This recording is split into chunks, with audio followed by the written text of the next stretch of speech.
Let's sound the bell on a word that's all about alertness and caution. Alarm. It refers to a warning sound or signal that's meant to alert people about a potential danger or to remind them of something important. Imagine being deep in sleep when suddenly a loud noise wakes you up.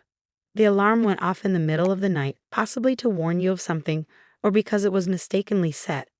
Now, think about preparing for the next day by setting a reminder to wake up early. He set the alarm for 6 a.m., ensuring he starts his day on time for his commitments.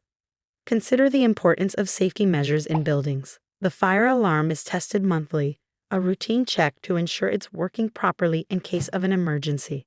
Lastly, envision walking by a car when suddenly a loud siren begins to blare. The car alarm sounded when someone tried to break in, acting as a deterrent against theft and alerting those nearby. Alarms play a crucial role in our lives, from waking us up to keeping us safe.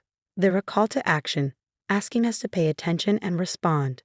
If you're keen on learning more about how different types of alarms impact our daily lives and the importance of staying alert, don't forget to subscribe, like, and share. Together, let's stay informed and prepared.